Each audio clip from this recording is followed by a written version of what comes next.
Muy buenas noches, tengan todos ustedes.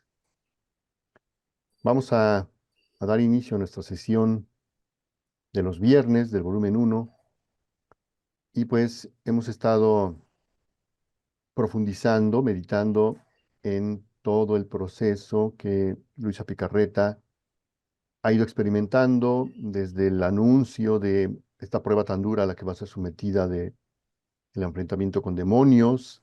Posteriormente vemos que todo lo que parecía ser tan catastrófico para ella y para los oyentes, los lectores, en realidad era un juego de niños porque en realidad a Luisa la estaban preparando, adiestrando, entrenando para la verdadera batalla que va a ser posteriormente, como Jesús se lo muestra, con todas las criaturas que separadas de Dios continuamente están infringiéndole a nuestro Señor cantidad de martirios.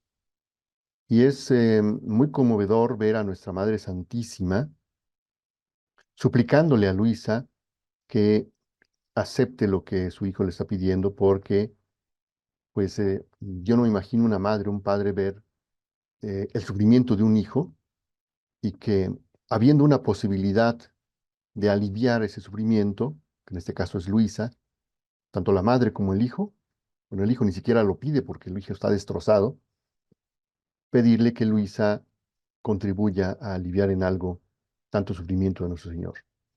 Y ese sufrimiento de nuestro Señor, pues como lo hemos visto, se acentúa o es más recalcitrante, no tanto por la humanidad en general, sino por sus hijos más cercanos, sus predilectos, sus escogidos, es decir, los consagrados, que como él lo repite muchas veces en el libro del cielo, son los que más dolor le dan.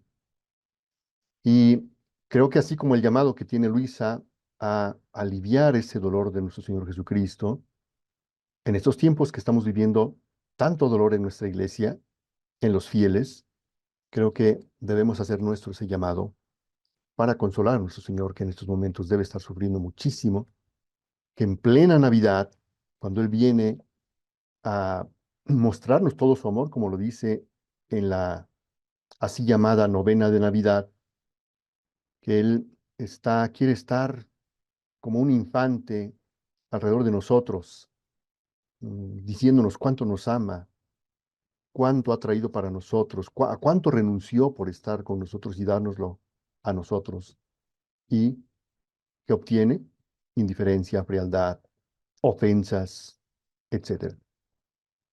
Vamos entonces a continuar con nuestro volumen uno, en donde nos quedamos, el numeral en el que nos quedamos, que hasta donde recuerdo, bueno, ya me ayudarán ustedes a recordar.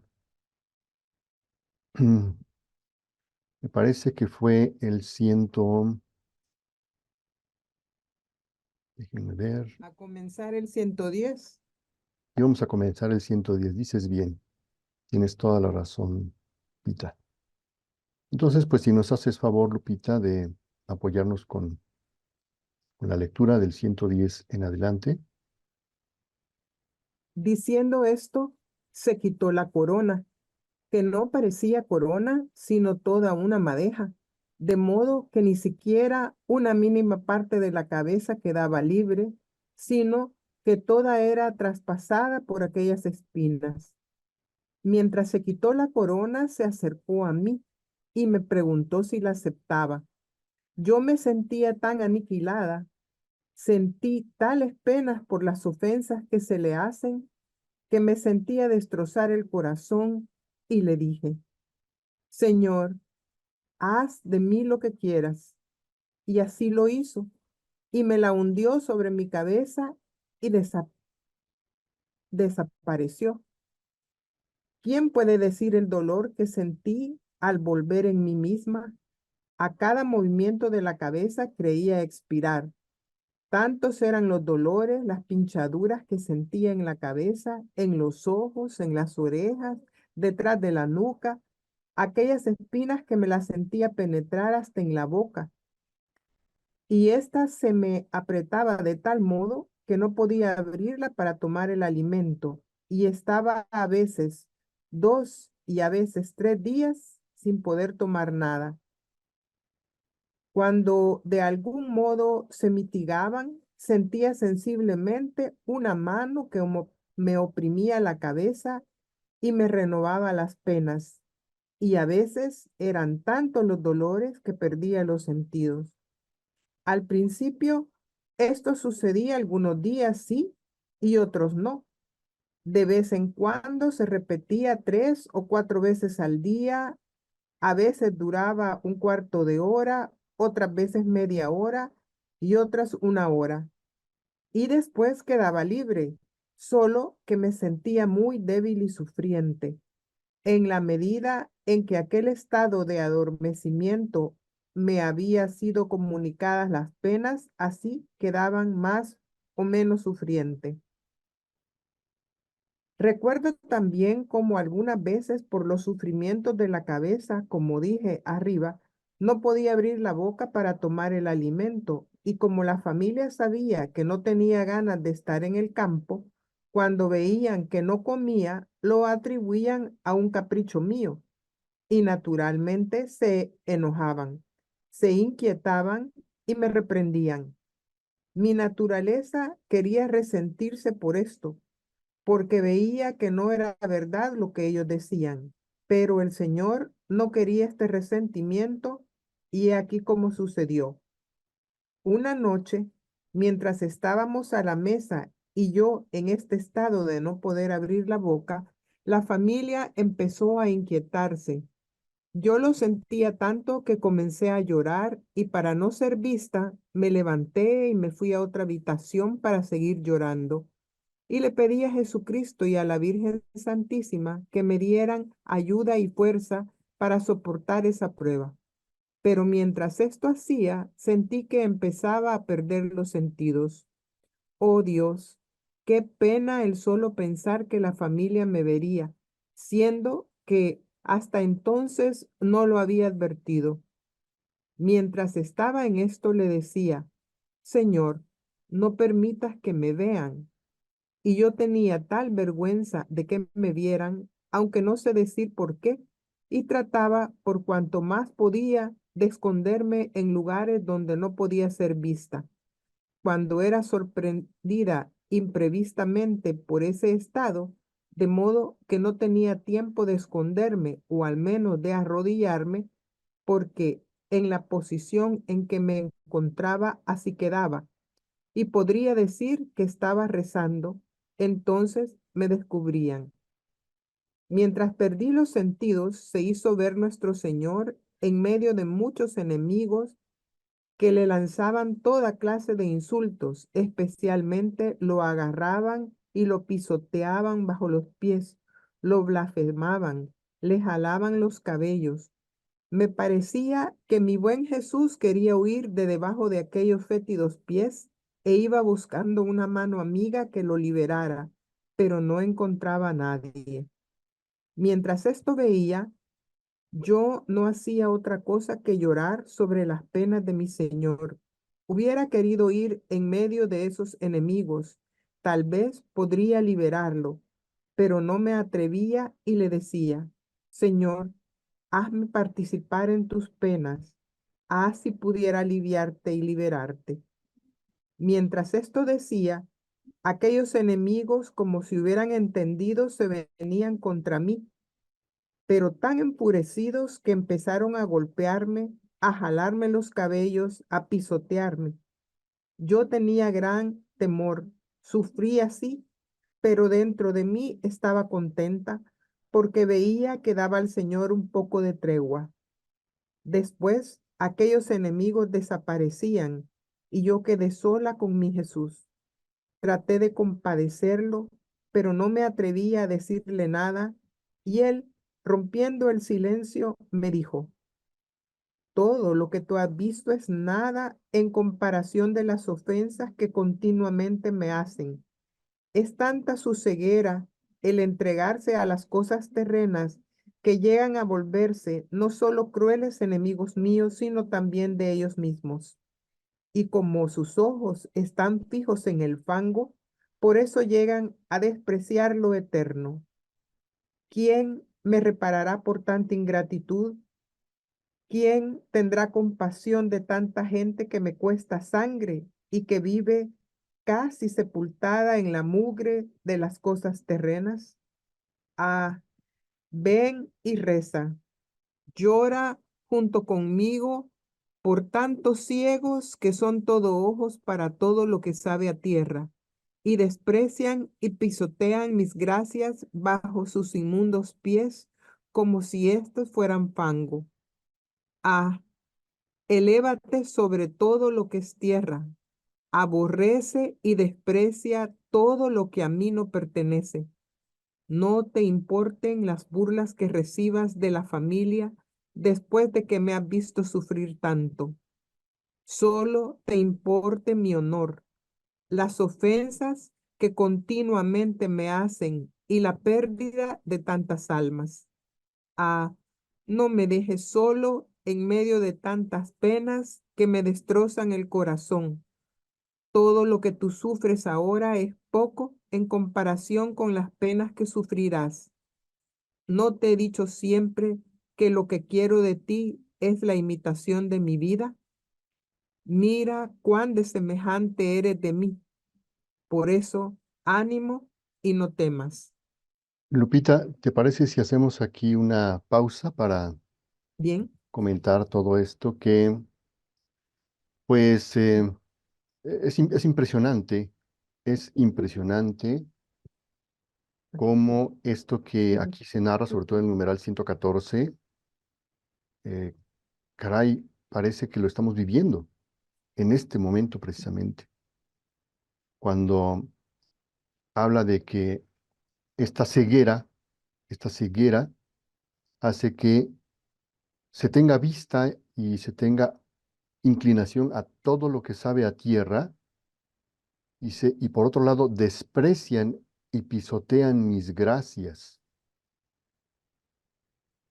A veces es inevitable encontrar las coincidencias, pero esto es tan claro de lo que estamos viviendo en la iglesia. Esto que aquí se habla como de lo que sabe a tierra, perfectamente podríamos concordarlo con pues esta aparente, aparente piedad, aparente compasión, como dice el documento, que creo que recibió un nombre parecido, de una pseudo caridad hacia personas que no tienen la más mínima intención de cambiar su modo de vida, pero que quieren acercarse a la iglesia y la iglesia, en vez de poner por el frente, en primer lugar, las gracias que nos da nuestro Señor Jesucristo en sus enseñanzas, en sus evangelios, en su doctrina, en sus mandamientos. ¿Qué hacemos con eso? Pisotear esas gracias y decir, no pasa nada. Podemos perfectamente congeniar el sentir del mundo, la forma como la gente quiere vivir su vida en el mundo, como la está viviendo, y la iglesia simplemente tiene que adaptarse a esas formas. ¿Qué se está haciendo? Se está pisoteando las gracias de nuestro Señor, como si estas fueran fango, tal y como lo dice acá. Entonces, vale la pena que retomemos algunas de las meditaciones, de las enseñanzas que aparecen en el libro de María Valtorta, donde Jesús da una explicación de por qué, después de lo que ha pasado aquí Luisa, de enfrentar a demonios, de aprender a vencerlos por medio del desprecio, de las burlas, del considerarlos como hormigas, prácticamente del considerarlos como seres extremadamente inferiores a una criatura humana, ¿por qué razón el mundo está escuchando al demonio cuando que em, no es un rival, no es alguien que tenga preponderancia, dominio absoluto sobre el ser humano? Habíamos dejado pendiente algunos párrafos del libro de María Valtorta, donde Jesús explica precisamente el porqué de la situación en que la humanidad se encuentra y el por qué el demonio se considera un triunfador en medio de la humanidad como está actual. Por ejemplo, hay un pasaje de María Valtorta donde Jesús lo explica de esta manera. Déjenme aumentar un poquito el zoom de la lectura. Creo que ahí sí se ve bien, ¿no? Sí. Bueno, pues en esta lectura em, está él dialogando con sus apóstoles y sale al tema la acción demoníaca por todos los problemas que enfrentan los mismos apóstoles para lidiar con todo esto. Y entonces le preguntan, em, ¿y tienen ese éxito? ¿Obtienen exactamente aquello que piden? Pregunta Andrés.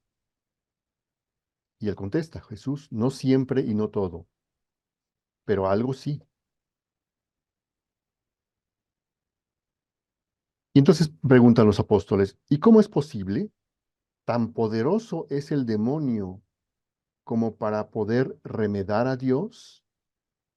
Y responde Jesús, tanto y nada, si el hombre fuera santo. Pero es que muchas veces el hombre es de por sí un demonio, que es justamente lo que planteábamos en la sesión de hace 8 días, cuando repasamos todo lo relativo a las profecías de Daniel. ¿Sí? Las profecías de Daniel, Jesús habla precisamente de todo esto.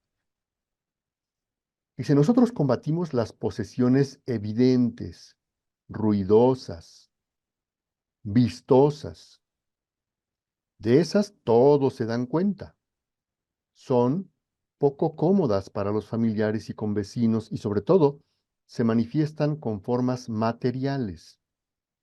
El hombre percibe siempre lo material, lo que choca con sus sentidos. Lo inmaterial, lo que es perceptible solamente con lo inmaterial, razón y espíritu, no lo percibe. Y aunque lo perciba, no se ocupará de ello, especialmente si no le perjudica. Estas posesiones ocultas, pues, escapan a nuestro poder de exorcistas. Fíjense qué interesante que esto lo diga el propio Señor Jesucristo, siendo Él el mayor exorcista y habiéndole dado a sus apóstoles esa potestad, ese poder de exorcizar,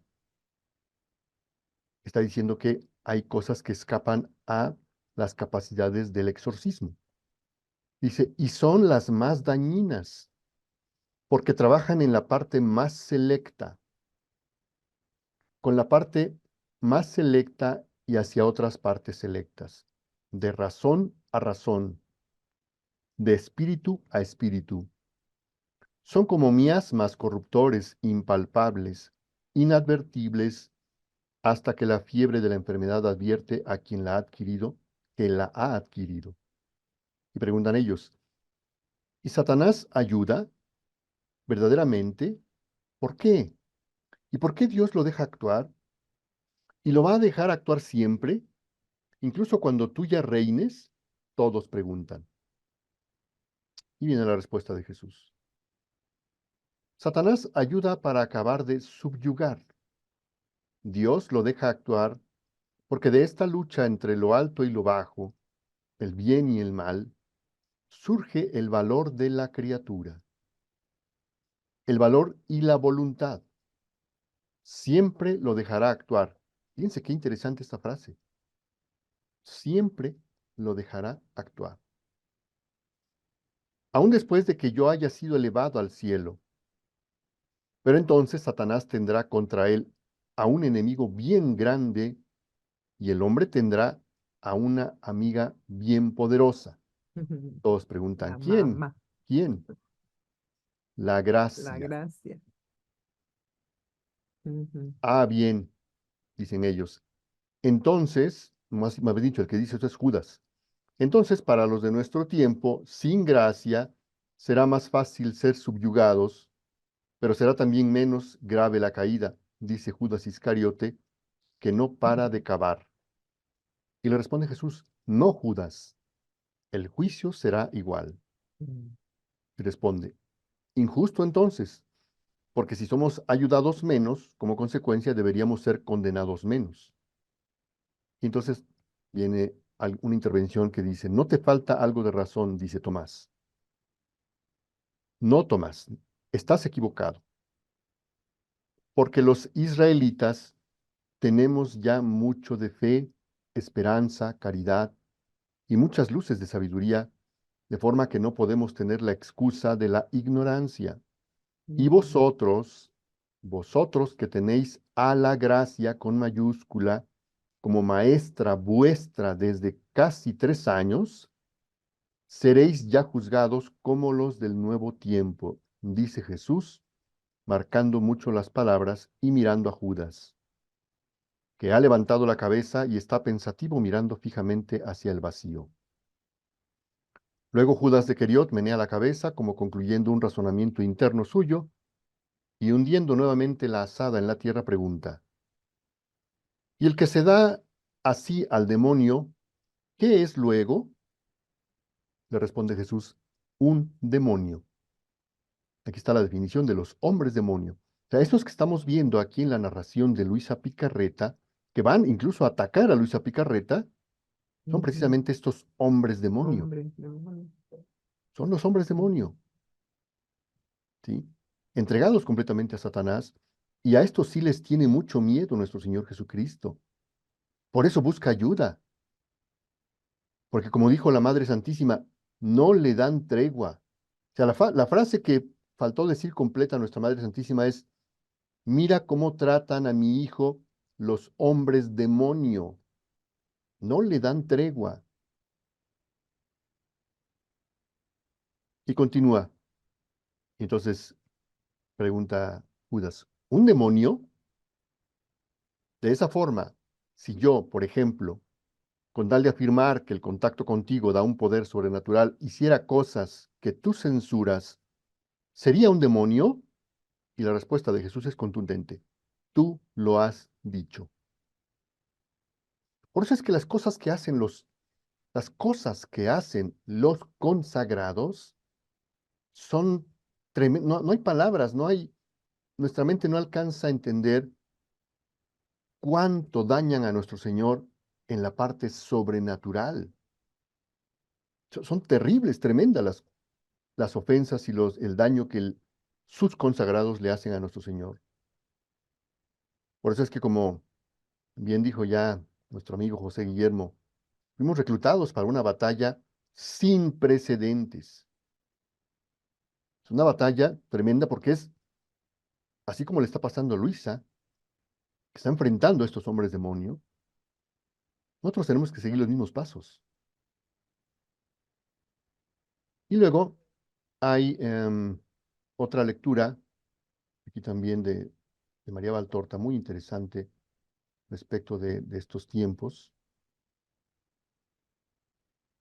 que va mucho en consonancia con esto que acabamos de revisar. Y de hecho el título es la lectura 502, y que de hecho el título lo dice todo, porque es una lección sobre las posesiones divinas y diabólicas. Ya había dicho en una lectura anterior que no existe la posesión, lo que existe es la entrega. Pero entonces, si lo que existe es la entrega, cuando la criatura humana le entrega libremente su voluntad al demonio, el demonio hasta entonces toma posesión de esa criatura humana. O sea, hasta ahí ya hay posesión, una posesión, digamos, autorizada. Lo mismo que pasa Mm. con Dios. Dios no puede subyugar nuestra voluntad hasta que nosotros no le damos permiso, no le damos nuestra autorización. ¿Ibas a comentar algo, Mercedes? A ver, por eso es que se dice en el libro de cielo en varias ocasiones que la voluntad humana es pecado.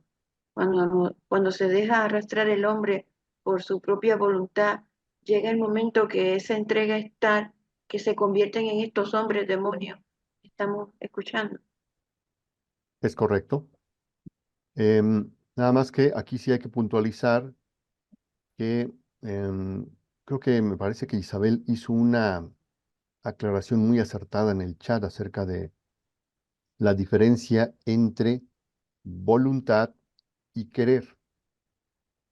Recordarán que en la grabación, la última que se envió sobre las procesiones divinas, ahí se puntualiza este aspecto que los dos movimientos vitales del espíritu son el conocimiento y el querer, ¿sí?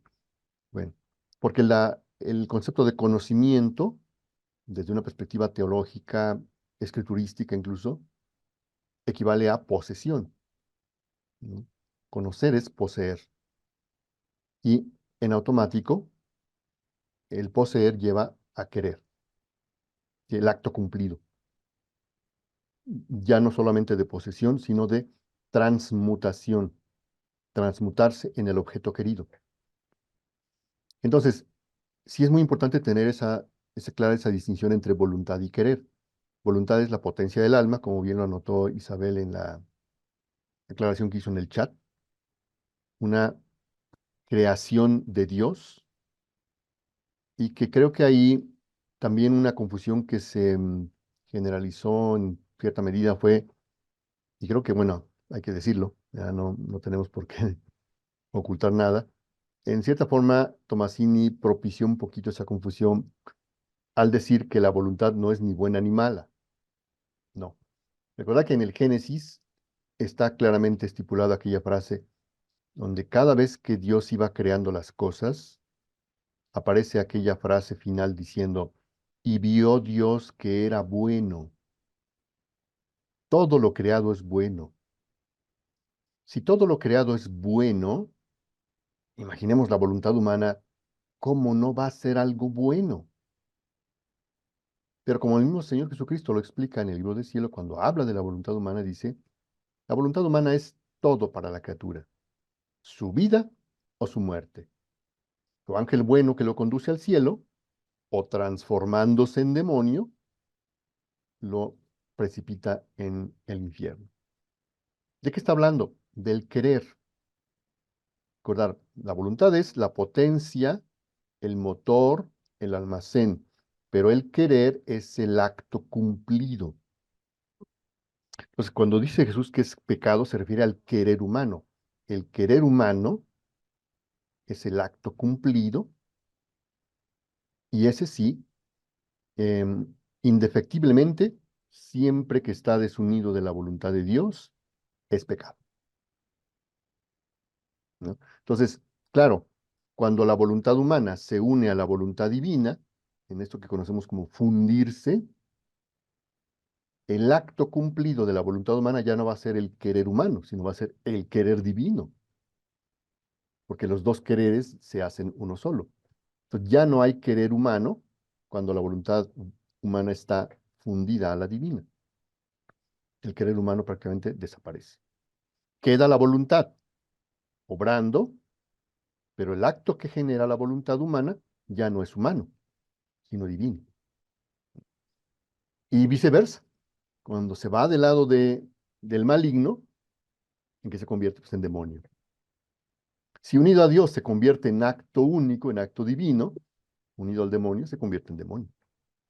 O sea, no hay punto medio, ¿no? Y todos estamos en esas, Claro, inclusive los consagrados más que nadie, porque tienen un ataque brutal, muy grande. brutal. Por eso es que tenemos que eh, echarnos a todos los consagrados a los hombros. O sea, nos necesitan muchísimo. Así como Luisa em, apoyaba al sacerdote y el sacerdote apoyaba a Luisa, o sea, los dos se apoyaban continuamente. Eran un binomio que estaban al servicio de Jesús, haciendo todo lo que Jesús quería, pero siempre fue el binomio sacerdote-Luisa, Luisa-sacerdote, y ambos correspondiéndose en ayudas, en gracias, en en empujón, en muchas cosas, ¿no? Y en la actualidad tiene que ser exactamente lo mismo. Almas viviendo en la divina voluntad, laicos y sacerdotes. Todos, aquí sí incluidos absolutamente todos. Como los que conocen de divina voluntad son bien poquitos, el resto, desde el Papa hasta el último seminarista que haya entrado a un convento, a un seminario, tenemos que echárnoslos a los hombros. ¿Cuál fue Adelante, Marta. ¿Puedo hacer una pregunta, por favor? Sí, ¿Cuál fue la razón principal por la cual podemos decir que la iglesia excomulgó a Luisa? O sea, sacaron los libros de circulación, por decir así. O sea, ¿cuál fue la razón o las razones de peso y medida para eso? esa respuesta la tiene así, pero muy bien consolidada Lupita, Lupita Arrasegui. Así es que no sé si quieras comentar algo, Lupita. Bueno, la respuesta es que no había razón de peso. Eh, Por eso, puede uno darse cuenta al indagar en la historia y los biógrafos que han logrado escribir de que era otro ser el que estaba detrás de todo esto, ¿verdad? oh, En primer lugar, ninguno de los libros de cielo estaban ni siquiera escritos dentro de los libros prohibidos, pero la persona que llegó a la casa de Luisa, digamos que arrasó con todo. Llegó sin comunicarse con la iglesia, ni el arzobispado, ni el sacerdote de Luisa, ni averiguó cómo era que Luisa trabajaba. Y se metió, digamos, a la casa de Luisa y ella en obediencia, eh, él le pidió 3 libros. eh, Luisa le dio todo lo que tenía, en cuenta los volúmenes del libro de cielo, ¿verdad? Como a la semana escriben en el Observatorio Romano, ni siquiera hubo un documento propio de lo que hoy se llama dicasterio de, de la fe, ¿verdad? No hubo ningún documento que respaldara ese hecho y solo el Observatorio Romano dijo de que se habían eh, obtenido los libros por exceso de misticismo.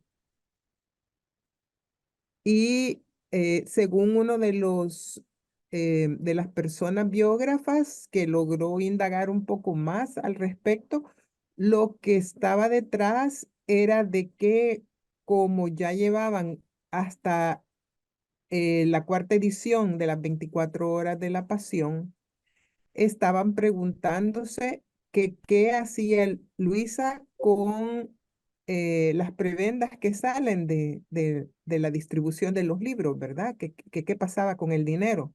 Pero tampoco eso lo, lo hicieron constar muy bien. Así es que digamos que todos los libros se fueron, pero solo el libro de cielo y la reina de cielo eran los libros que estaban proscritos. Se, se entiende ahora que el último de los confesores de Luisa había agregado comentarios en estas últimas ediciones y que alguno de esos comentarios también había dado resquemores.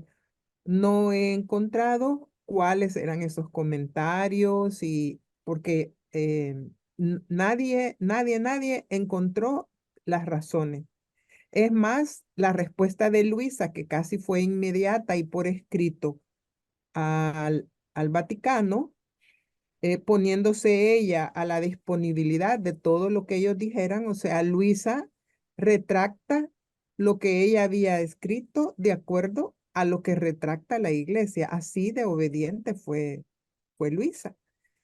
Eh, ella pone unos libros, ella pone 3 libros y en el documento del Vaticano en el Observatorio Romano aparecen 2 libros. Así que por eso que la respuesta a la pregunta es no, no hay por escrito y claro todo lo que pasó, ¿verdad? Es obvio de que había ahí intenciones Mano siniestra. muy por fuera, exactamente, muy por fuera del comportamiento esperado, ¿verdad? Porque hasta ahí respetaron a la iglesia local. Eso podría decir como aclaración. Gracias. Gracias, Lupita. Literal, intervención diabólica. Literal. ¿Ya? Adelante, Marta Lucía. Permítame medio minutico. Buenas noches.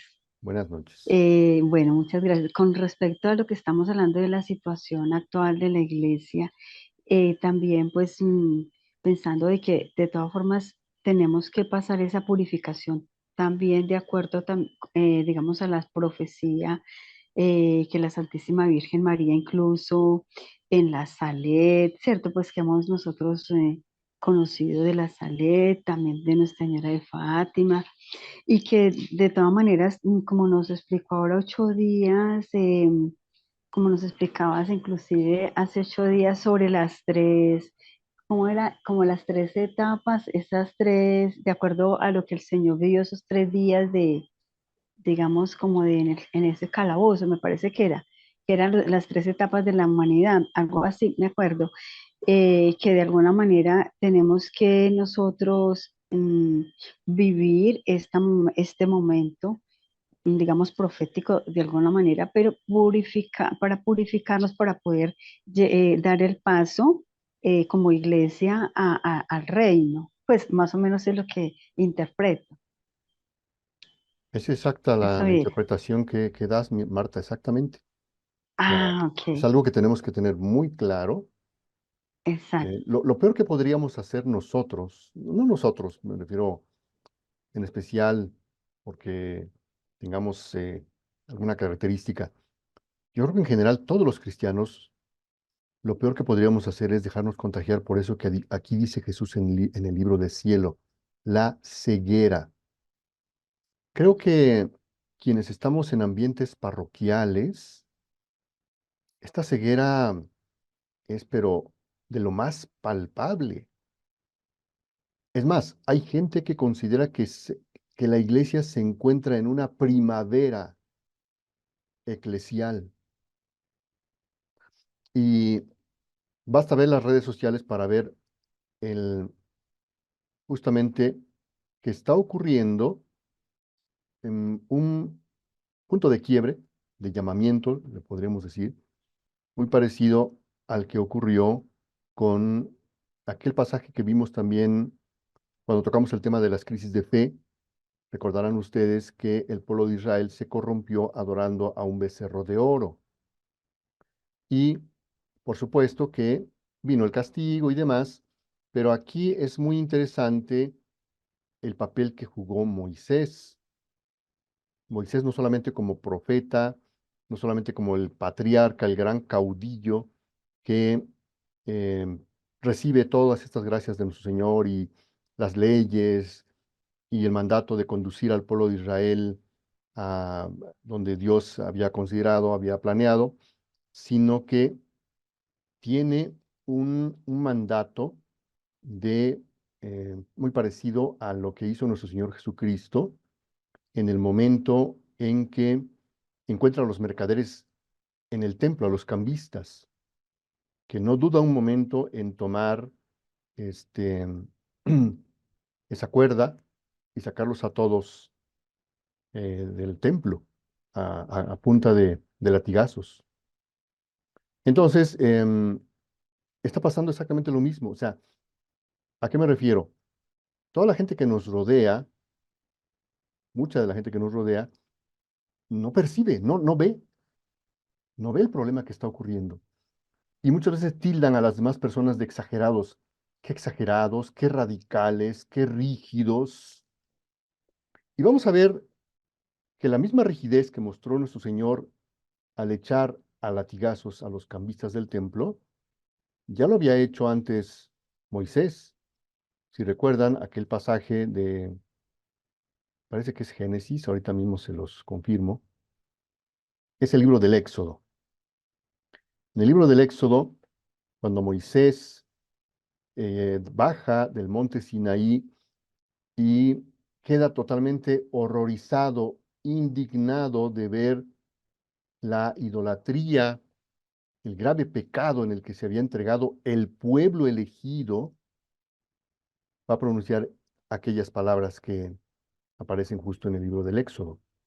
Dice, al ver Moisés al pueblo descuidado, ya que Aarón les había inducido al abandono hasta llegar a ser objeto de burla entre sus enemigos, se plantó a la puerta del campamento y exclamó, quien esté de parte del Señor, que se una a mí. Y se le unieron todos los hijos de Leví. Éxodo 32:26. Y añadió, así dice el Señor Dios de Israel, cíñase cada uno la espada al costado, pasad una y otra vez por el campamento de puerta en puerta, y que cada uno dé muerte incluso a su hermano, a su amigo o a su pariente. Los hijos de Leví hicieron lo mandado por Moisés. Aquel día cayeron unos 3000 hombres del pueblo. Y Moisés dijo, hoy habéis consagrado vuestras manos en honor del Señor al enfrentarse cada uno incluso contra su hijo o contra su hermano. Hoy el Señor os da su bendición. ¿Esto a qué nos recuerda? Nos recuerdan también las palabras aquellas del Evangelio de Mateo, cuando nuestro Señor Jesucristo dice, ¿ustedes creen que he venido a traer la paz? Se equivocan. No he venido a traer la paz, sino la espada. Porque he venido a enfrentar a un padre contra su hijo, a una madre contra su hija, a un esposo contra su esposa. Los enemigos del hombre serán los de su propia casa. Hoy más que nunca tenemos que tener mucha claridad con quién estamos. ¿Con quién estamos? ¿Estamos de parte del Señor? No nos debe importar si eso nos cuesta enemistades, nos cuesta la vida incluso, nos cuesta desprecio, humillaciones, ataques de todo tipo. No nos debe importar. Mire, precisamente con respecto a lo que está diciendo, hace, digamos, unos 2 o 3 meses más o menos, acá en mi parroquia, el sacerdote que estaba haciendo la homilía, eh, resulta de que no se estaba hablando en ningún momento de Sodoma y Gomorra, absolutamente nada, ni siquiera la primera lectura, nada, ninguna de las lecturas. Se estaba hablando de Moisés cuando, en la primera lectura era sobre Moisés cuando mató al egipcio.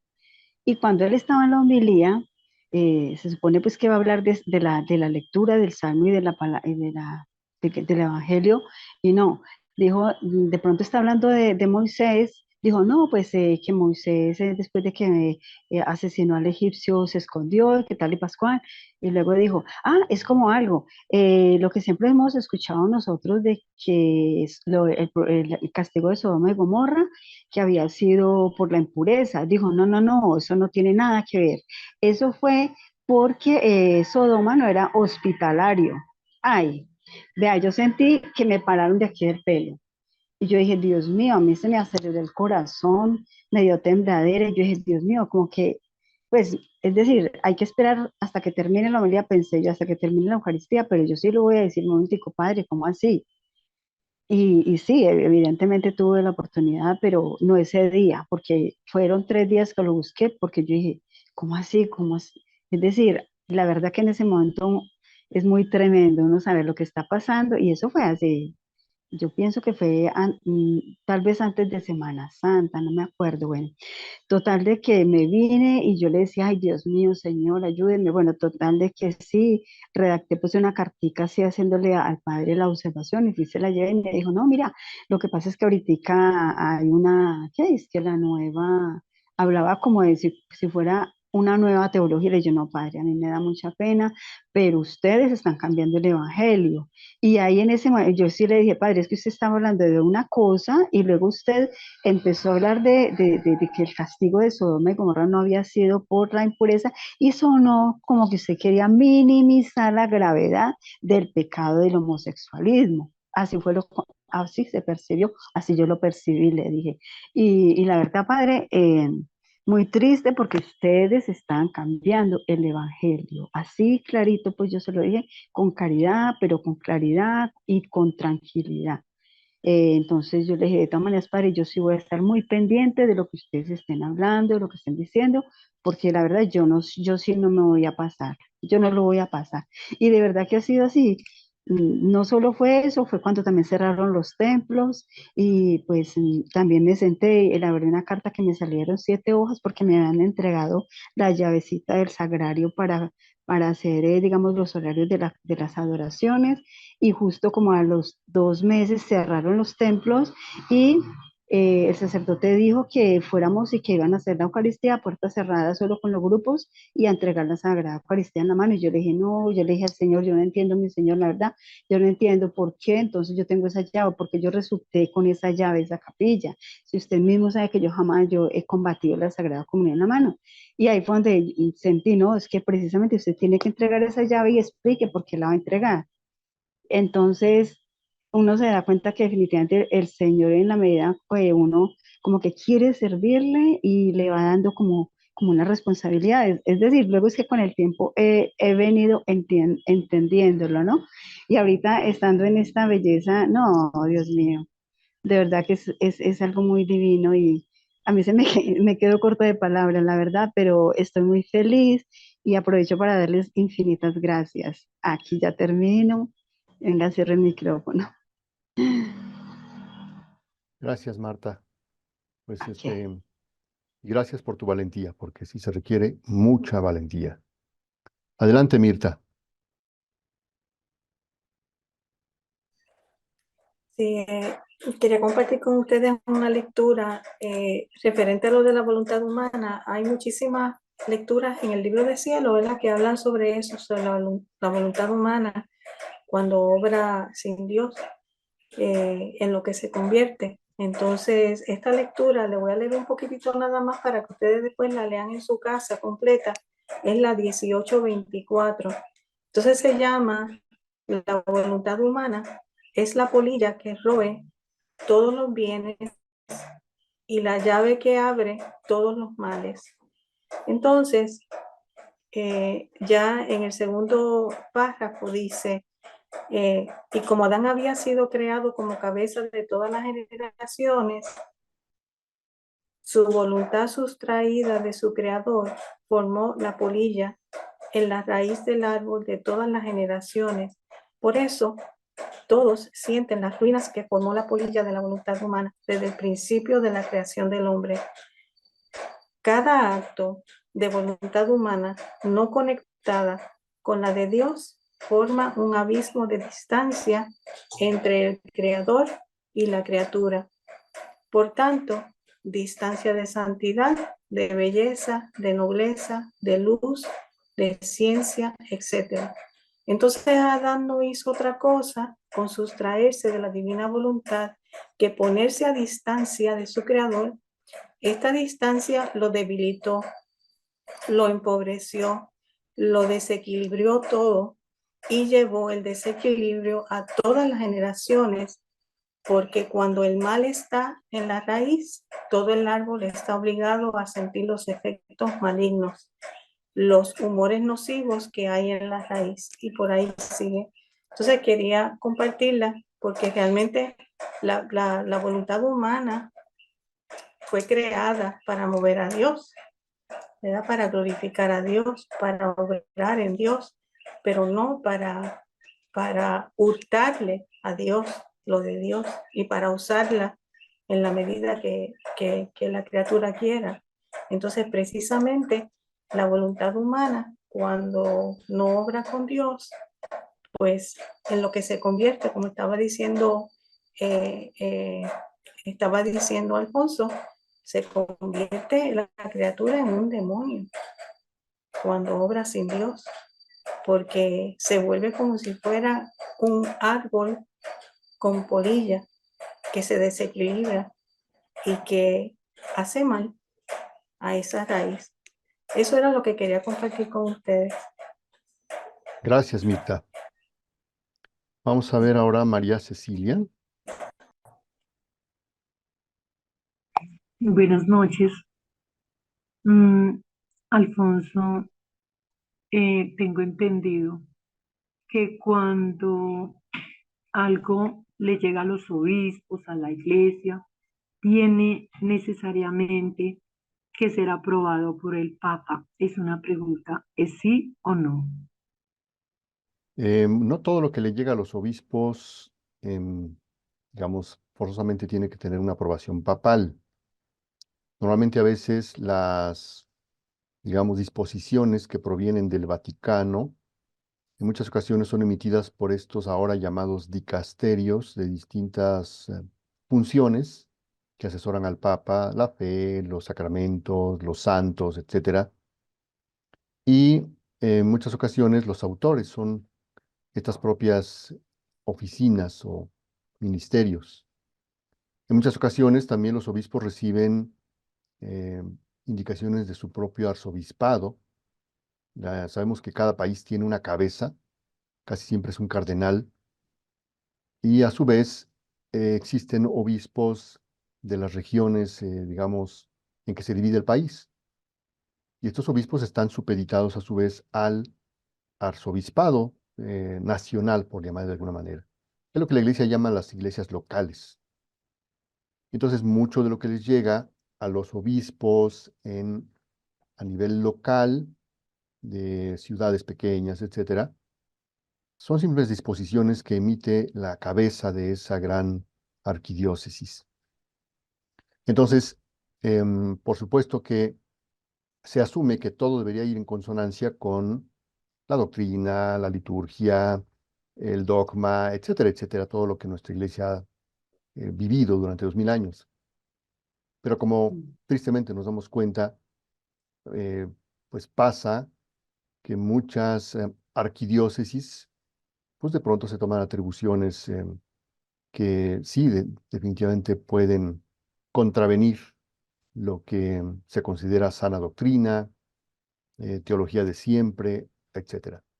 Pero sí, no necesariamente todo lo que llega a manos de un obispo, sobre todo un obispo local, forzosamente tiene que pasar por las manos de un papa, sino que muchas veces los arzobispados emiten un sinfín. Por ejemplo, les pongo el caso de México, cuando termina la pandemia, el arzobispo primado de México, el cardenal Carlos Aguiar, emite un comunicado a las iglesias locales, a las parroquias, indicando las medidas que se deberían tomar una vez que se ha declarado el cese de la pandemia, respecto a medidas higiénicas y demás, pero sobre todo al tema de la comunión.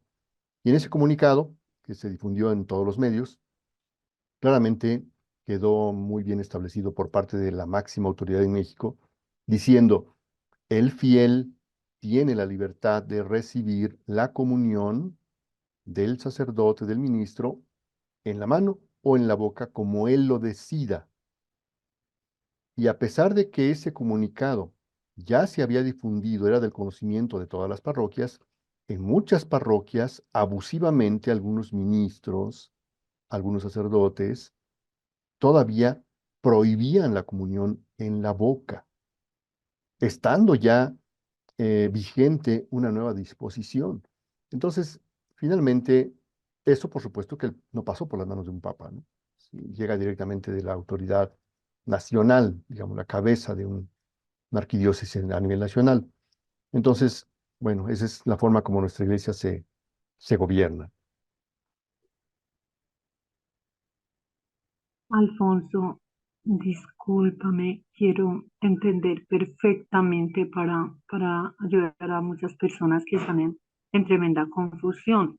Mira, por ejemplo, ahorita la ley que, o sea, lo que aprobaron acerca del homosexualismo, de poderse casar, entonces, ¿eso pasó por el Papa o no pasó o él tiene la facultad de invertir, de llamar a cuentas a las personas que están haciendo eso o no.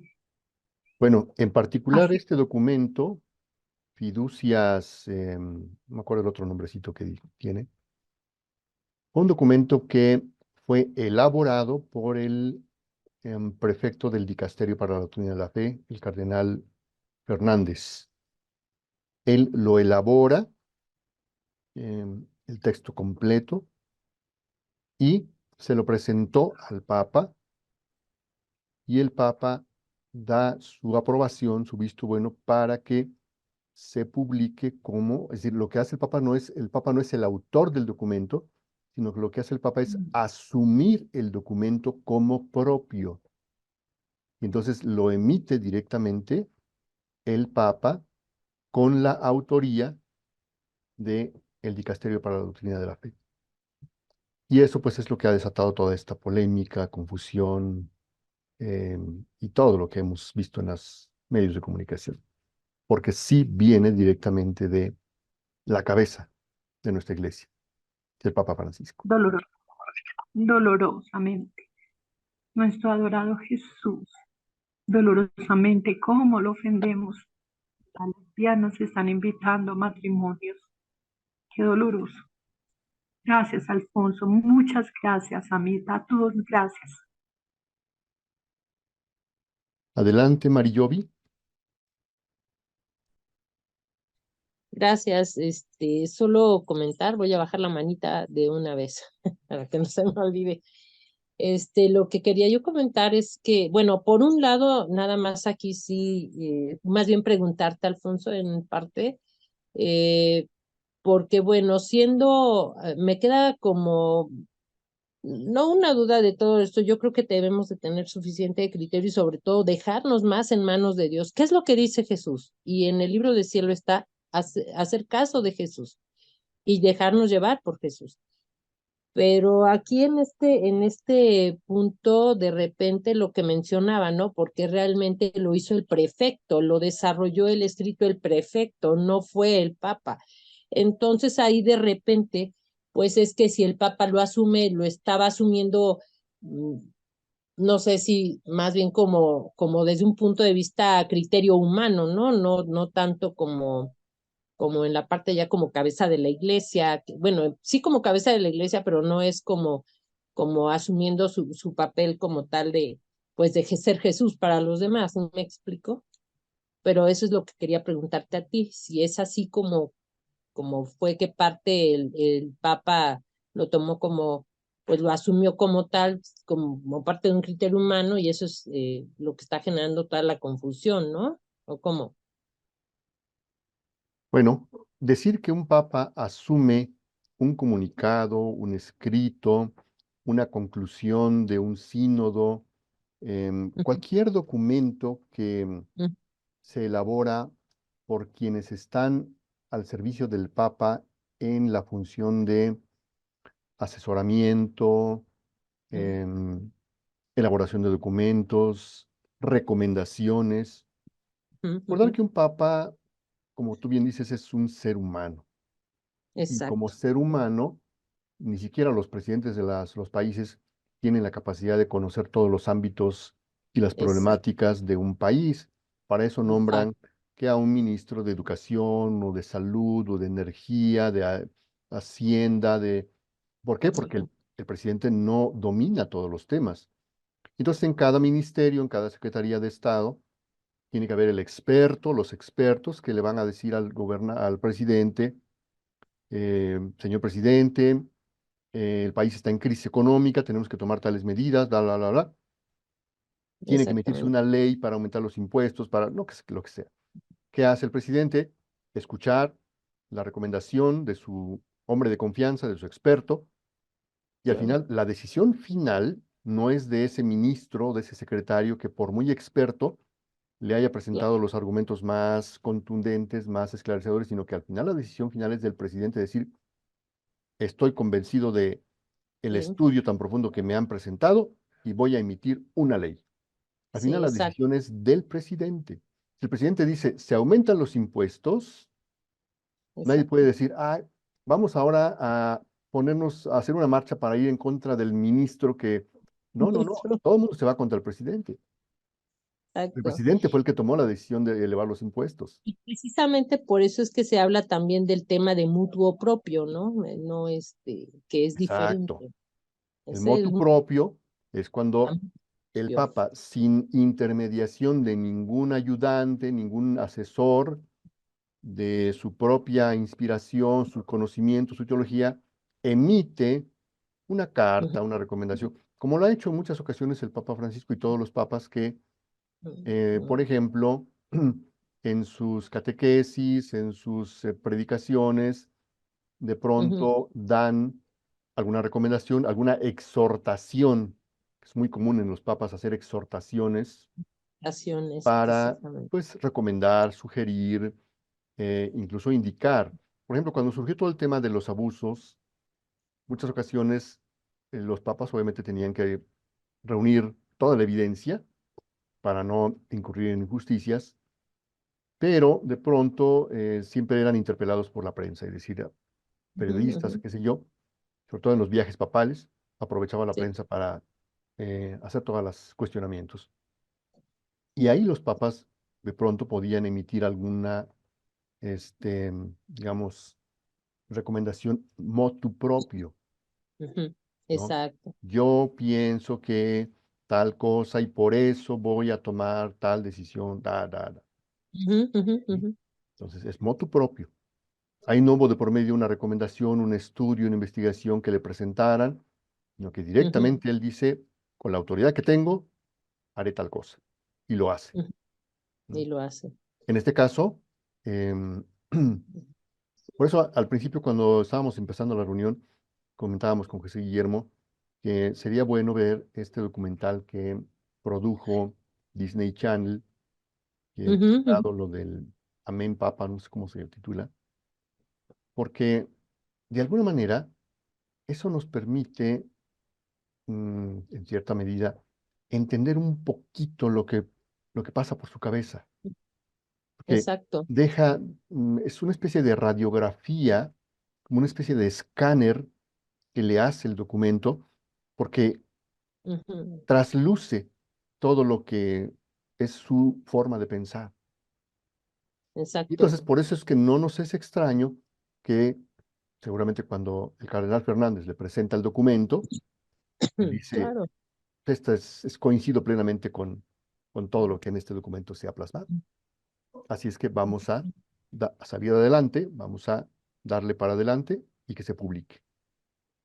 Exactamente. Sí, es eso, ¿no? Y yo creo que es importante considerar y tomar en cuenta todo este tipo de cuestiones, aunque alguna persona dice, y bien lo dice, sí tenemos que enfocarnos en el libro de cielo, porque es muy importante, pero también es importante cuestionar todo esto, o sea, más que cuestionar, hablar de estos temas, porque son los que generan confusión y porque es de hecho la batalla y lo que decía Guillermo y lo que decías al principio de lo que decía Guillermo, ¿no? O sea, José Guillermo, es una batalla de grandes proporciones y es una batalla a nivel espiritual, gruesísima, valga la expresión, porque créanme que hasta los ángeles están en plena batalla, están en una batalla fortísima con todos los demonios que están rondando a todos los seres humanos en la tierra. Está muy fuerte. Entonces tenemos que tratar y hablar de esto porque tenemos que centrarnos, si bien en las palabras de nuestro Señor Jesús, creerle todo a Él, dejarnos guiar porque estamos en la divina voluntad y eso es, pero es que Él ya mismo lo está diciendo a la misma Luisa Picarreta, cuántas veces le habló de todas las cuestiones, ¿no?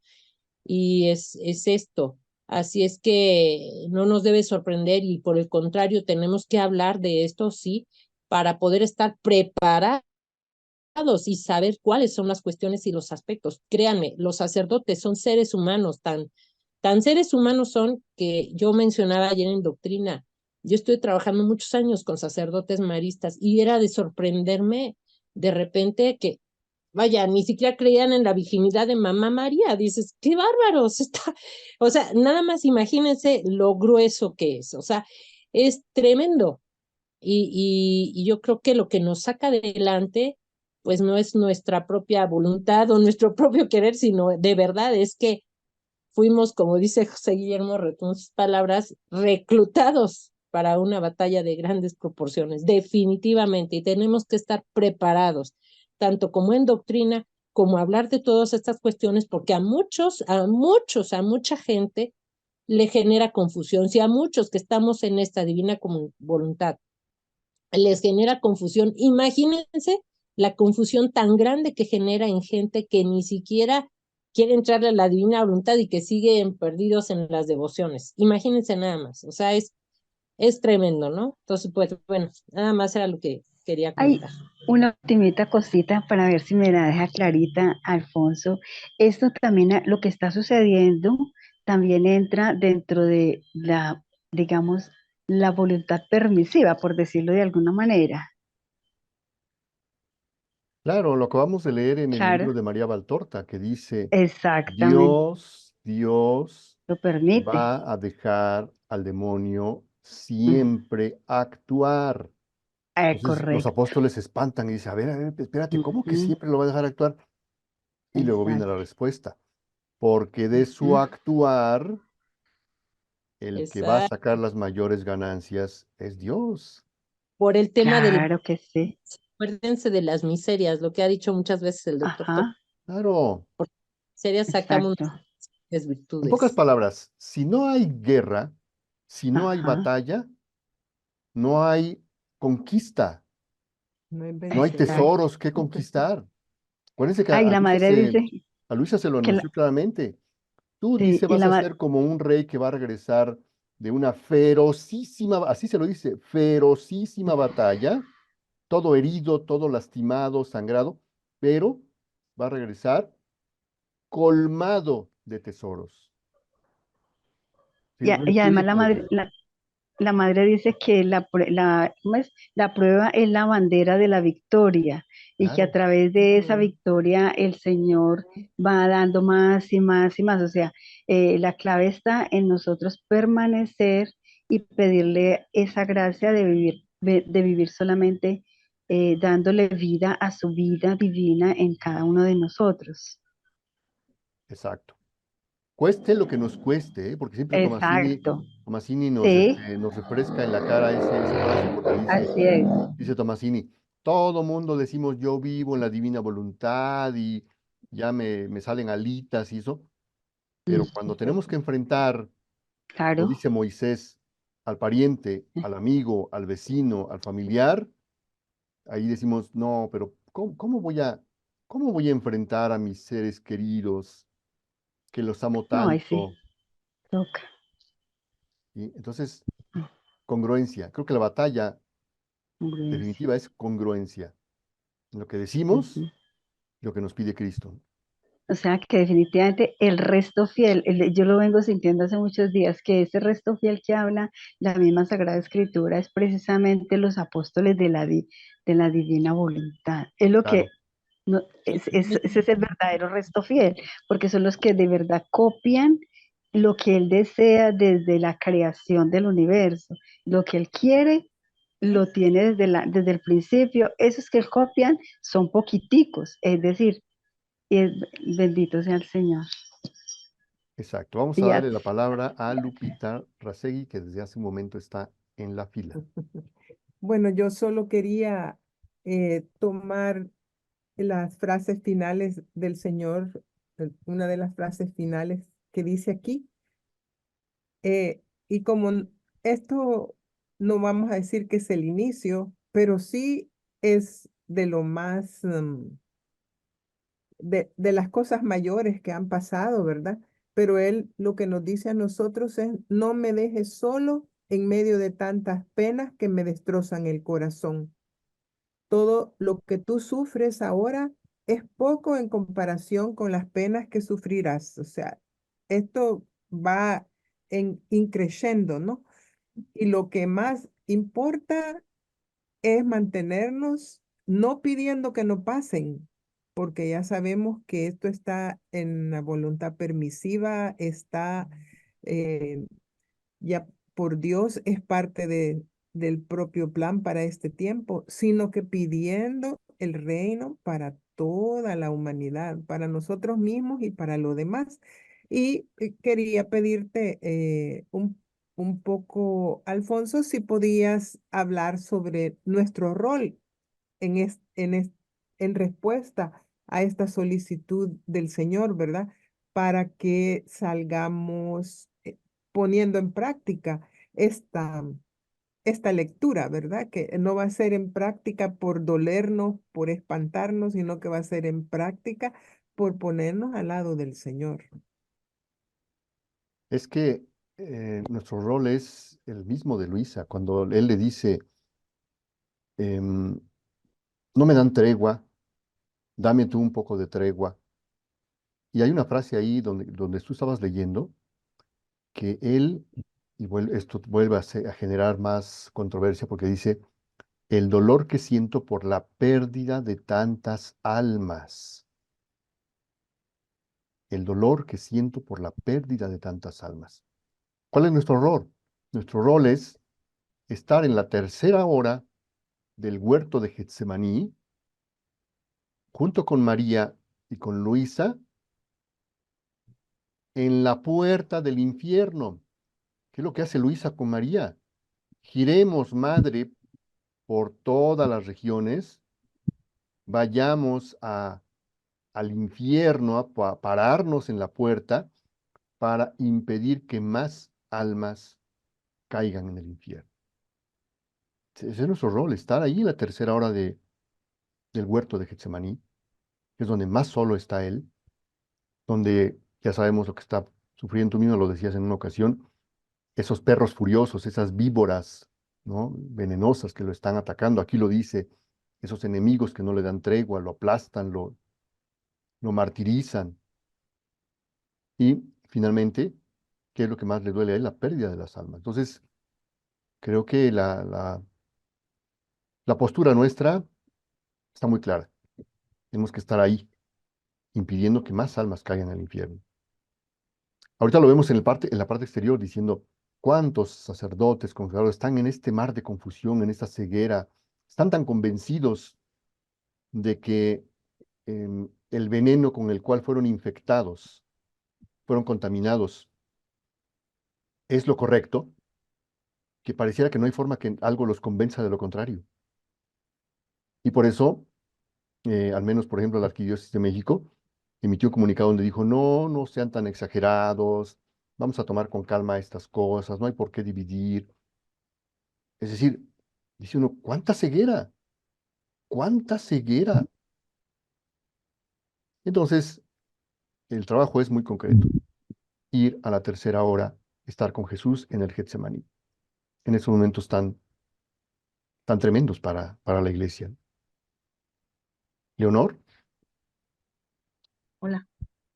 Bueno, bueno, yo he visto hace tiempo que, pues, para pacificar la guerra espiritual empezamos por nosotros mismos. Entonces, un día persignándome, dice, en el persignarse, dice, líbranos de nuestros enemigos. Y uno lo percibe hacia afuera, como lo dices tú ahorita, ¿verdad? Pero en ese momento, no, yo vi hacia adentro y dije, ay, los verdaderos enemigos de Dios son mis miserias que las he dejado crecer y ser enemigos de mi alma y de Dios en mí. Bueno, ahí me hizo meditar un momento que el enemigo de Dios lo tenemos nosotros en las miserias y disculpamos a los demás porque cuando no conocemos todavía, pues no podemos ser luz, entonces pues vamos creciendo todos con las miserias a lo que da, con el egoísmo, con la soberbia, con el no te dejes, con el tú tienes, con el yo soy. Entonces este es el enemigo principal de Dios, es el que, perdón, que toma su estatura según lo que yo lo deje crecer. Y también la guerra, esta guerra que habla, pues dice Jesús que las armas son sus verdades, ¿verdad? Ya esto se trata de encerrar al demonio en fuera de nosotros. ¿Cómo sería? Pues conociendo las verdades del libro de cielo y llevándolas a vida, dejando que Jesús nos transforme en cada verdad, en vida. Y aquí en el volumen 2, la lectura 86, nos habla Jesús acerca de este tema que tenemos del volumen 1, cómo el hombre se vuelve una bestia. Dice, Jesús le hace ver el estado lamentable del mundo. Esta mañana mi amado Jesús me ha transportado fuera de mí misma y me ha hecho ver la decadencia de la religión en los hombres y un preparativo de guerra. Yo le he dicho, oh Señor, ¿en qué estado tan lamentable se encuentra el mundo en estos tiempos en cuanto a la religión? Parece que el mundo no reconoce más a aquel que ennoblece al hombre y lo hace aspirar a un fin eterno. Pero lo que más hace llorar es que parte de aquellos mismos que se dicen religiosos, que deberían poner la propia vida para defender la religión y hacerla surgir, la ignoran.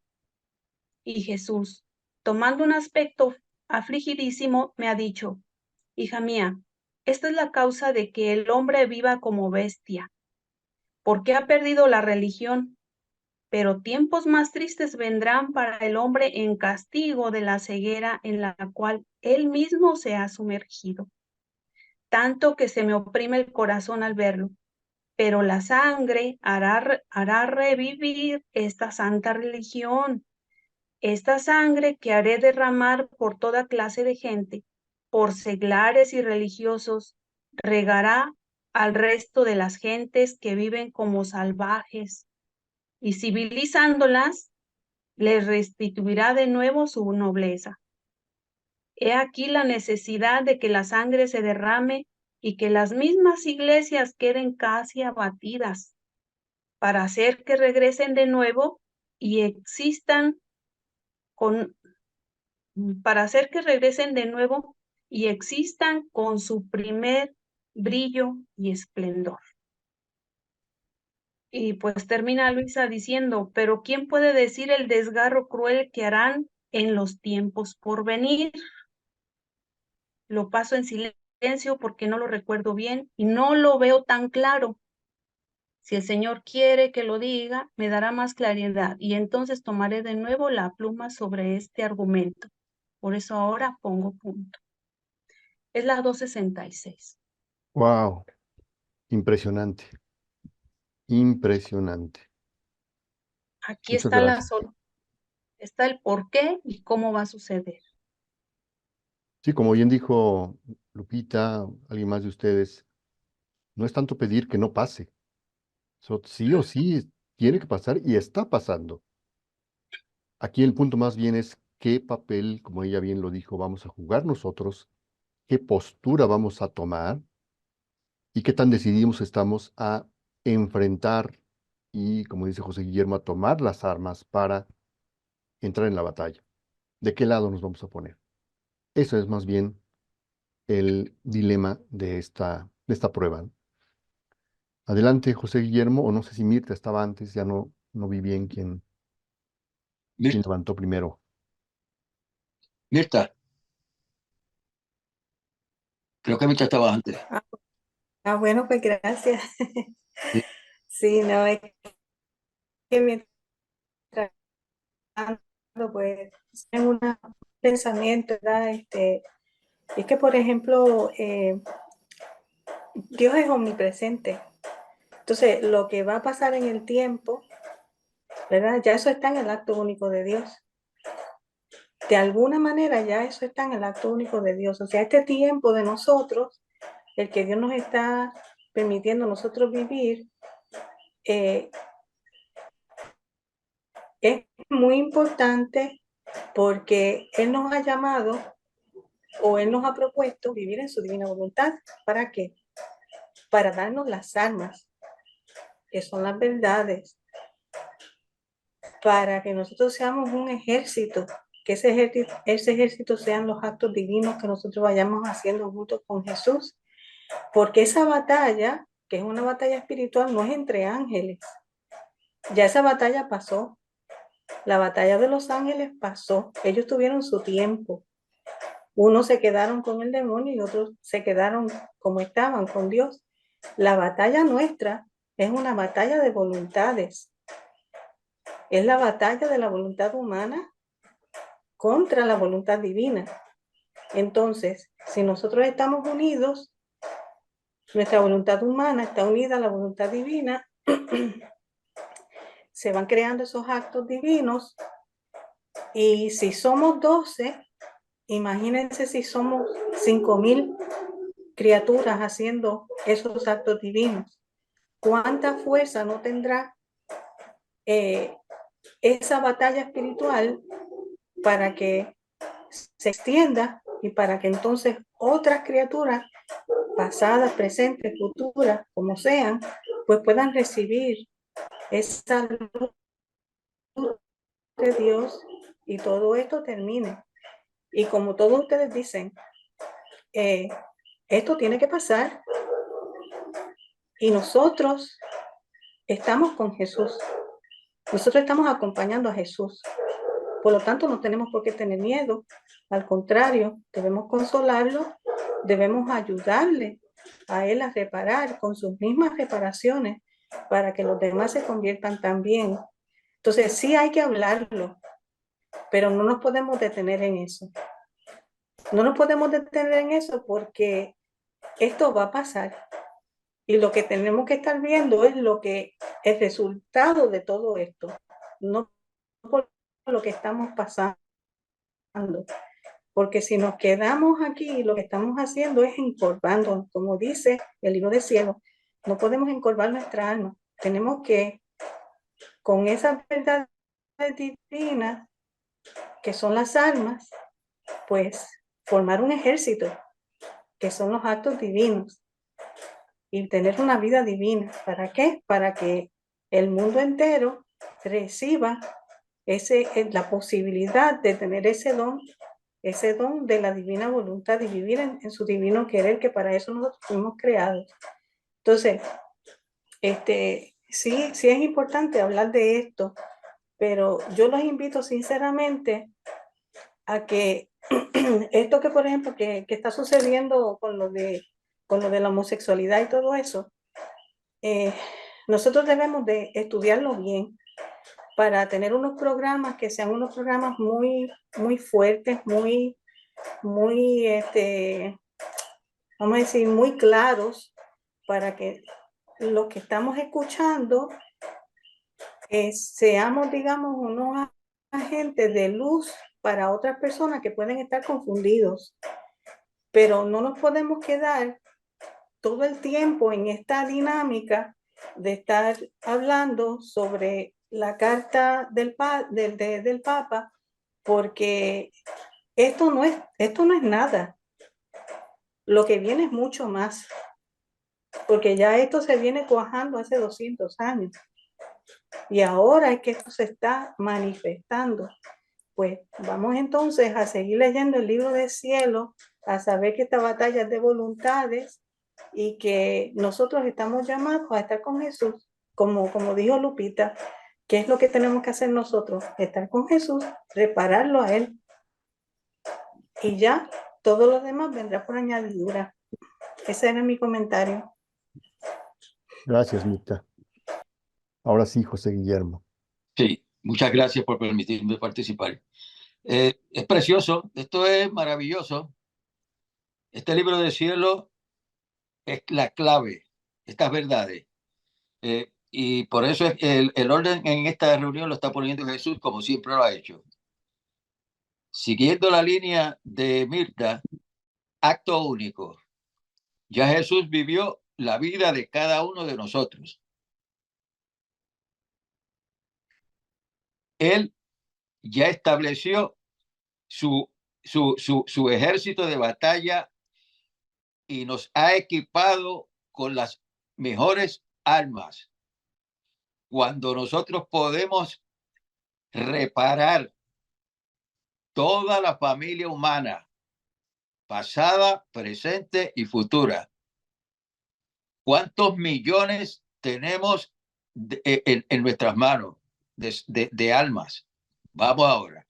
Si vamos al volumen 12, en la lectura 27, que es de noviembre 27 del 1917, es larga, pero voy a tocar varios puntos.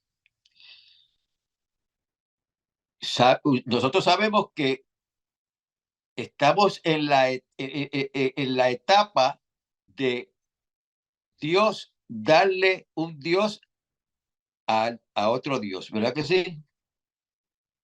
Ok, pues vamos. Pero dice,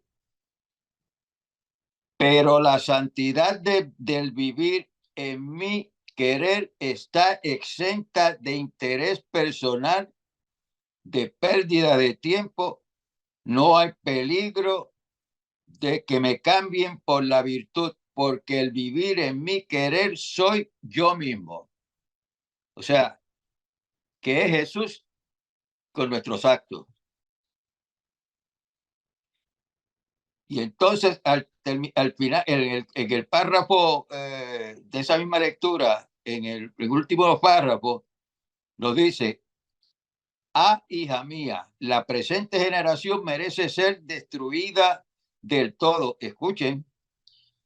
Y sí permitiré que algo poco quede de ella, es para formar estos soles de la santidad del vivir en mi querer, que a ejemplo mío me reharán de todo lo que me debían las otras criaturas pasadas, presentes y futuras.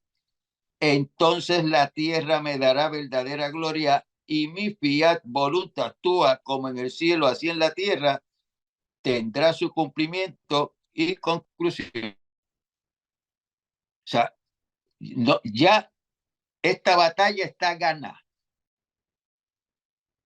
Nosotros somos los que tenemos que seguir el entrenamiento específico que nos está dando el Señor Jesucristo a través de ese libro de cielo. No hay forma que perdamos esta batalla. Ahora depende de cada uno de nosotros, de que nos mantengamos sometidos totalmente a esa voluntad divina. Y no importa lo que nos ocurra en este entrenamiento, ya sabemos que es parte de esa victoria. Y nosotros somos un ladrillito en esa estructura tan grande. Y un ladrillo que falle en cualquier muro puede causar una grieta, y esa grieta se agranda y se pierde el muro y se pierde la sustancia que esté sostenida y protegida por ese muro. Por lo tanto, nuestra batalla está fundamentada única y exclusivamente en creer en ese libro de cielo, que ya nosotros sabemos que Jesús bendijo cada uno de ellos y dijo: defiendo con mi vida cada una de estas palabras. Y por eso nos mandó a leer palabra por palabra. Es palabra por palabra. Porque tenemos millones y millones y millones de almas bajo que Jesús la ha puesto bajo nuestra responsabilidad. Y ya él vivió nuestras vidas y sabemos que Él es el que está operando en nosotros. Gloria y bendito sea su nombre. Gracias. Muchas gracias, José Guillermo. Y retomando esta idea, que creo que es central, la cual Tomasini pues prácticamente se ha desgastado toda su vida en repetirla en cada ocasión que tiene retiros, sesiones, esclareciendo y sacando a flote esta idea magnífica de la guerra de voluntades, recordar que hay en juego no dos voluntades, tres voluntades. ¿Cuáles son esas tres voluntades que están en juego, en guerra? Son la voluntad humana, por supuesto, la voluntad divina, pero la voluntad humana para la voluntad divina no es rival.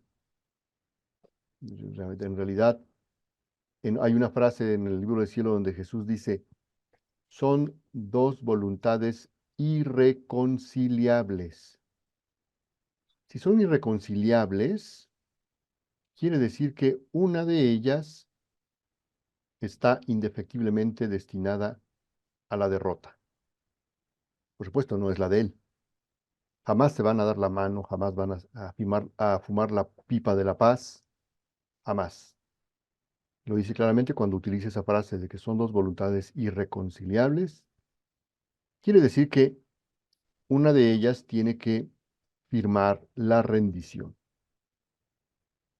Entonces, prácticamente podemos entender que entre la voluntad divina y la voluntad humana no hay batalla, porque si hubiera batalla, querría decir que, como cuando poníamos el ejemplo del box, podemos hacer apuestas, podemos tirar los dados y decir, ¿quién ganará? Aquí no, porque el único ganador es Él. Él lo dice en muchas partes del libro del cielo. Nuestra decisión de que mi voluntad reine es un decreto. Y cuando nosotros decretamos algo, no hay nada ni nadie que se pueda oponer. ¿Qué está diciendo? El triunfo ya es de Él. El triunfo ya es de Él. Pero entonces, ¿cuál es la verdadera batalla? Es la batalla que nos decía Mirta, que se trasladó del empíreo antes de la creación del mundo, la batalla de voluntades de la que habla Apocalipsis en el capítulo 12, donde se dice que Miguel y sus ejércitos lucharon contra Satanás y que Satanás no pudo vencer y fue arrojado a la tierra. Por eso dice el Apocalipsis, ay de los habitantes de la tierra, porque Satanás ha sido arrojado hacia ustedes. Entonces, esa guerra de voluntades se trasladó a la tierra. Y aquí en la tierra, vean cómo Jesús lo está diciendo en el libro de María Valtorta. En el libro de María Valtorta nos dice claramente que es un enfrentamiento de espíritu a espíritu. ¿Dónde lo dejé? Aquí está. Dice que es de espíritu a espíritu. Déjenme ver. Aquí está. Dice, porque esta lucha entre lo alto y lo bajo, el bien y el mal, del bien y el mal, de esta lucha surge el valor de la criatura. Pero por aquí había una frase donde habla de esto, de que son imperceptibles. Aquí está subrayado. Y dice que es de razón a razón, de espíritu a espíritu. Entonces, la verdadera batalla de voluntades no es entre Dios, la voluntad divina, y la voluntad humana, porque nuestra voluntad humana no es rival para Dios, para la voluntad divina. Al igual que la voluntad diabólica o angélica, tampoco es rival para Dios. Nada, Dios no tiene rivales, porque un rival es algo que tiene la posibilidad de vencer a su enemigo, a su contrincante. Esta guerra de voluntades se da entre la voluntad angélica caída y la voluntad humana que tiene el atrevimiento de escucharla. Por eso es que Jesús, digamos, insiste tanto en por qué no debemos escuchar a estas voluntades angélicas. Vean cómo lo dice en María Valtorta. Si os enseño los caminos del Señor, es para que los sigáis. ¿Podéis acaso recorrer el sendero que baja por la derecha y el que baja por la izquierda al mismo tiempo? No podéis, porque si tomáis uno, debéis dejar el otro. La vida es así, fluye como arco a caballo entre el pasado y el futuro, entre el mal y el bien. En el centro está el hombre, con su voluntad y su libre albedrío. En los extremos están, en una parte, Dios en su cielo, en la otra, Satanás con su infierno. El hombre puede elegir, nadie lo obliga. Que no se me diga, pero Satanás tienta, como disculpa de bajar hacia el sendero bajo. Dios también tienta con su amor, que es bien fuerte, con sus palabras que son muy santas, con sus promesas que son muy seductoras. ¿Por qué entonces dejarse tentar por uno solo de los dos? Y además por el que no merece ser escuchado. Esa es la gran incógnita del hombre. ¿Por qué escucha a Satanás? Si Dios también le está hablando, Dios también le está diciendo. Es de lo que se queja aquí con Luisa Picarreta, que le dice, están ciegos, pero tienen oídos y ojos para el mundo, ahí sí están muy atentos. Pero ¿qué hacen con mis gracias? Las pisotean mis gracias. Y aquí Jesús lo está diciendo también, ¿por qué escuchar al que no merece ser escuchado? Palabras, promesas, amor de Dios, ¿no son suficientes para neutralizar el veneno de Satanás? Si una persona está moral y espiritualmente sana y fuerte, no es que esté exenta de ser tentada, creedlo, pero el mal no echará raíces en ella. Sabed elegir, pues, entre los dos senderos el bueno, y proseguir en él, resistiendo, oponiendo resistencia a las seducciones de la carne, del mundo, de la ciencia y del demonio. Esa es la verdadera guerra de voluntades.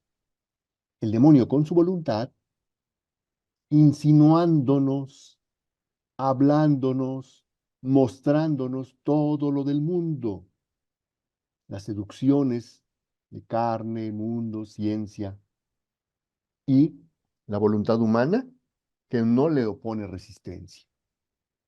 Esa es la verdadera guerra de voluntades. Nadie puede servir a dos señores que piensan de forma distinta. Amará a uno y odiará al otro, o viceversa. No podéis ser al mismo tiempo de Dios y de Satanás.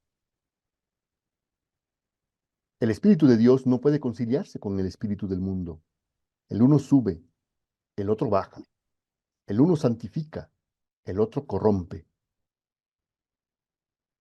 Entonces, con esto creo que redondeamos todas las ideas que aquí se han vertido por parte de varios de los participantes, de que, como bien dice Mirta, es bien cierto, no podemos enfrascarnos en ello, pero no podemos bajar la guardia. No podemos bajar la guardia. Es más, el solo saber que el más afectado de esta batalla es nuestro Señor Jesucristo debería ser el incentivo más fuerte para, como bien ya lo dijeron la mayoría de ustedes, arrojarnos, adentrarnos en la divina voluntad, cueste lo que cueste, y más en estos tiempos de tanta convulsión. No es enfrascarse ahí, pero no es bajar la guardia. Porque recordar que la astucia del demonio, y más para las personas que quieren vivir en divina voluntad, va a desatarse como no se desata con el resto de las personas que no saben nada de divina voluntad. Bien, entonces nos quedan 10 minutos. No sé si alguien más quiera agregar algo para concluir nuestra sesión. Hay aquí algunas preguntas en el chat. Déjenme ver si...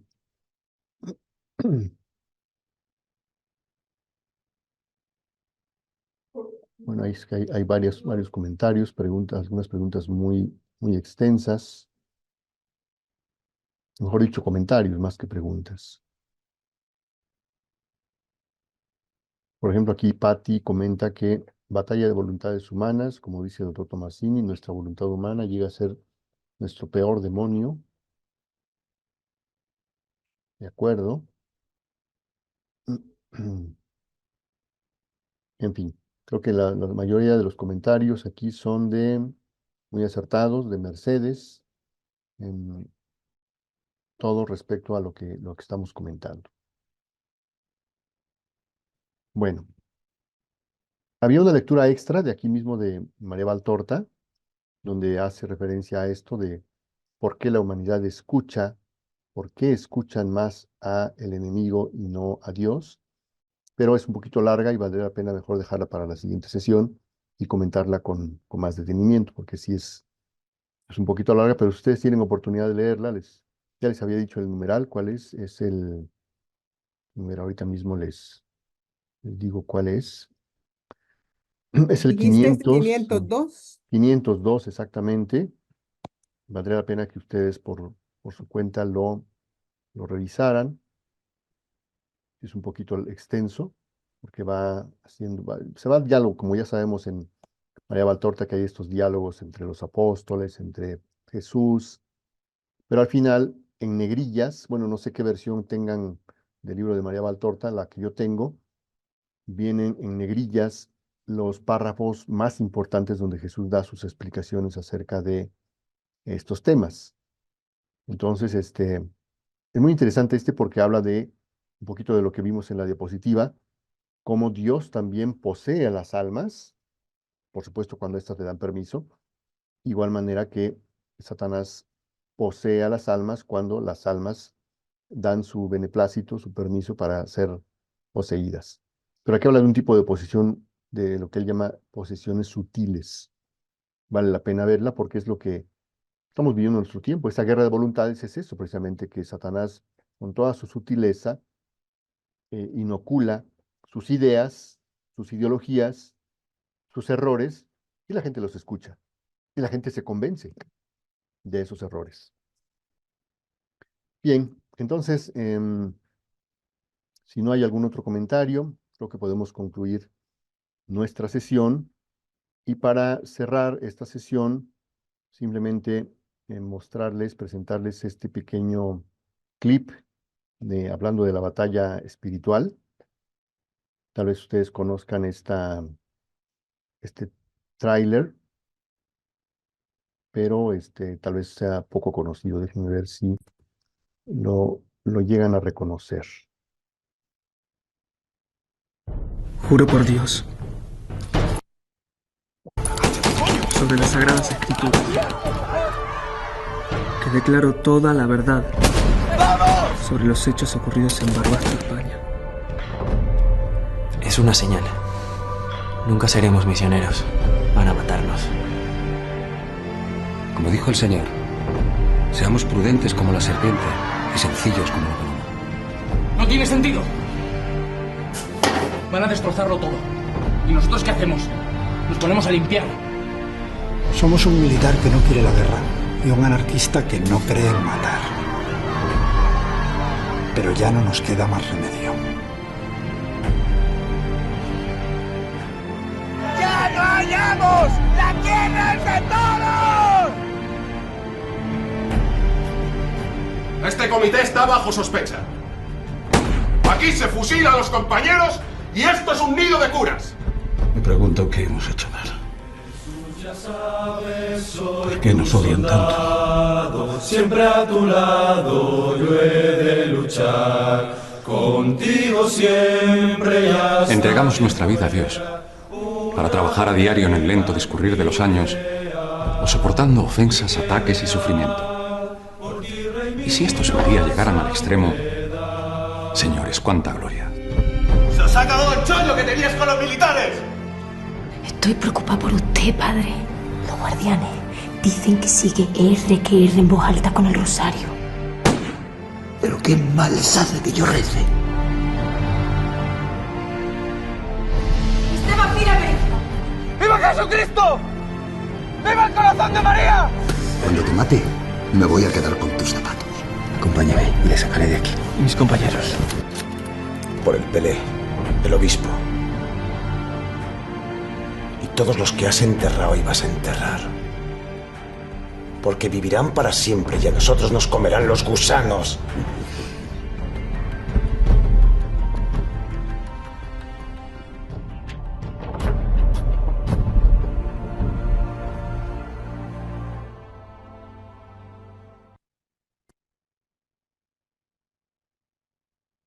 Bueno, pues que tengan una muy feliz Navidad y un Juro por Dios. año nuevo. Nos vemos mañana.